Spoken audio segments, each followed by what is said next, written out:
நமக்கு ஒருத்தர் அவரோட ஸ்டுடியோ லைட் ரிப்பேர் போச்சுன்னு சொல்லி சர்வீஸ் பண்ண கொடுத்துருந்தாரு. நானும் ஆன் பண்ணி பார்த்தேன், ஆன் ஆகல. சரி என்ன சொல்லி கழட்டி பார்ப்போம். மேலே இருக்க அந்த கவரை கழட்டிடுவோம். ஆல்ரெடி இதை அவங்க சரி பண்ண ட்ரை பண்ணியிருப்பாங்கன்னு நினைக்கிறேன். அந்த தடம்லாம் தெரியுது. சரி நம்மளால அதை சரி பண்ண முடியுதான்னு சொல்லி பார்க்கலாம். ஓப்பன் பண்ணியாச்சு. நல்லா பெரிய போர்டாக கொடுத்துருக்காங்க.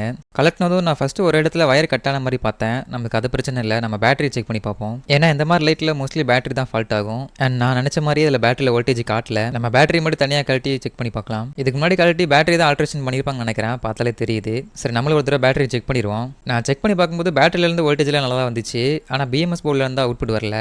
அப்போ பேட்டரி நல்லா இருக்குது, பிஎம்எஸ் போர்டு தான் போச்சுன்னு நினைக்கிறேன். இந்த பிஎம்எஸ்ல பார்த்தீங்கன்னா எக்ஸ்ட்ரா 3 கனெக்ஷன் வரும். அது கொடுக்காம இருக்குது. அதனால் நான் 3 வயர் எடுத்து அதில் சால்ட்ரிங் பண்ணியிருக்கேன். இப்போ பேட்டரி சரியாயிடுச்சு. அடுத்ததாக இதில் சார்ஜர் கனெக்ட் பண்ணிட்டு பேட்டரிக்கு வர லைனில் வோல்டேஜ் வருதான்னு சொல்லி செக் பண்ணி பார்ப்போம். வோல்டேஜ் வருது. அப்போ ஓகே. நம்ம பேட்டரி கனெக்ஷன் கொடுத்துட்டு ஆன் ஆகுதான்னு சொல்லி பார்க்கலாம். சார்ஜரை மாட்டியாச்சு.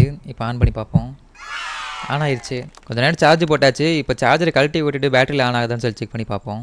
லைட் நல்லாவே ஒர்க் ஆகுது. சரி நம்ம எல்லாத்தையும் மாட்டிட்டு ரூம்குள்ளே வச்சு எவ்வளோ வெளிச்சமாக இருக்குன்னு சொல்லி பார்ப்போம்.